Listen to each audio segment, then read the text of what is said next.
नमस्कार, सात रंग न्यूज में आपका स्वागत है। मैं हूं हनी कुमार। नजर डालते हैं अभी तक की कुछ अहम और अलग खबरों पर।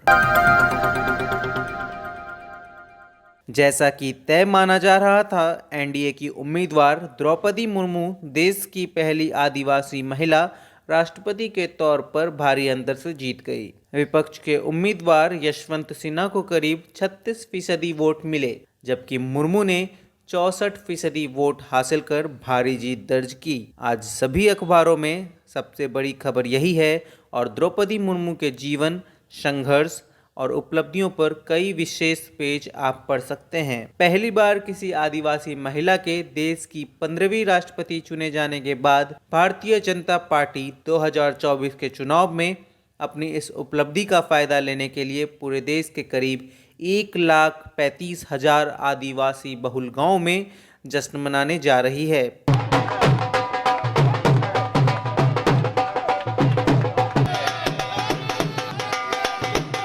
इन गांवों में आदिवासियों के बीच पार्टी मोदी सरकार की उपलब्धियों के साथ ही यह बताएगी कि भाजपा ने ही पहली बार देश में किसी आदिवासी महिला को सर्वोच्च पद पर बिठाया है। देश भर में करीब 100 लोकसभा सीटें ऐसी है जहां आदिवासी वोट निर्णायक होते हैं। साथ ही आने वाले विधानसभा चुनावों में भी भाजपा इसका फायदा लेना चाहती है।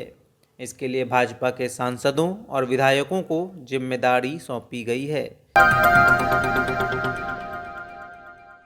समाज में समतावाद और अखंडता के पैरोकार व जमीन से उठकर देश के 14वें राष्ट्रपति बने रामनाथ कोविंद अब राष्ट्रपति भवन से विदाई लेने की तैयारी में हैं।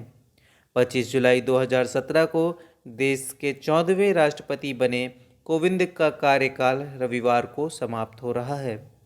2 वर्ष का समय कोविड महामारी में बीतने के बाद भी उनके कार्यकाल को कई अहम उपलब्धियों के लिए याद किया जाएगा।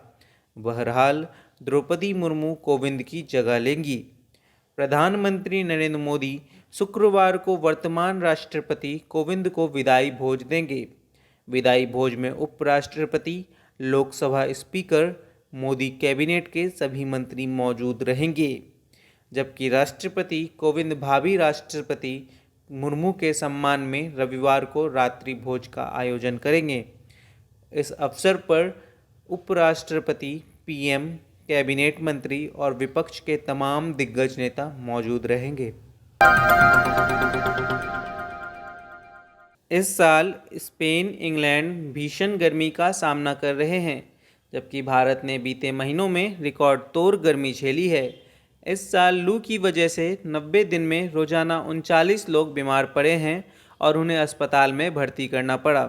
हर दूसरे दिन लू की वजह से एक मरीज की मौत भी हुई। टेम्परेचर इज राइजिंग, तो हमारे पास गर्मी में पेशेंट भी आ रहे हैं ज़्यादा। हीट रिलेटेड इलनेस करना ही आपको पता होना चाहिए। केंद्रीय स्वास्थ्य मंत्रालय ने इस साल अप्रैल से लेकर जून माह के बीच पड़ी भीषण गर्मी के स्वास्थ्य पर असर को लेकर पहली रिपोर्ट तैयार की है। दरअसल जब किसी स्थान पर किसी खास दिन वहां के सामान्य तापमान से 4.5 से 6.4 डिग्री सेल्सियस अधिक तापमान होता है तो उसे मौसम विभाग वहां लू की घोषणा करता है।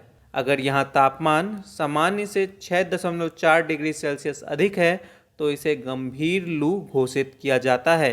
रिपोर्ट के अनुसार अप्रैल से जून के बीच 3,460 लोग लू से बीमार पड़े। उन्हें अस्पतालों में भर्ती करना पड़ा।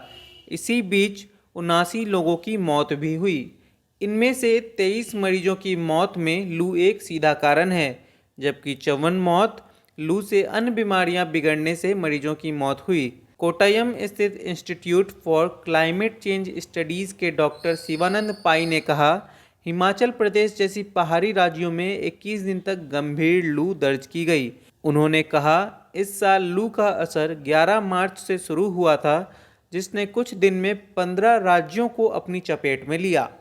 राजस्थान और मध्य प्रदेश सबसे अधिक प्रभावित हुए, जहां 25 दिनों तक भीषण गर्मी का सामना करना पड़ा।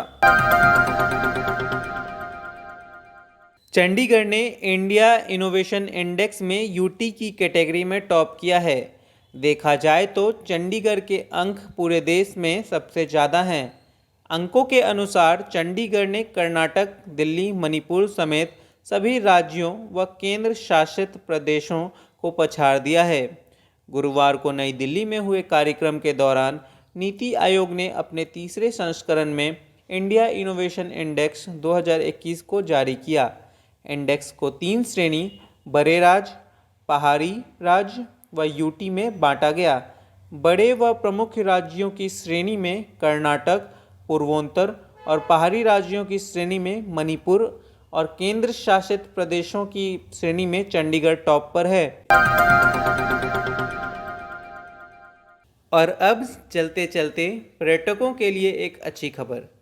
गंगा की लहरों के साथ काशी की अनुपम घटा निहारने का सपना साकार करने के लिए गंगा पार रेती में टेंट सिटी बसाने की कवायद शुरू कर दी गई है। तारांकित होटल की सुविधा के साथ ठहरने की व्यवस्था और वहां अत्याधुनिक सुविधाओं के बीच शहर बसाने के लिए वाराणसी विकास प्राधिकरण ने टेंडर जारी कर दिया है।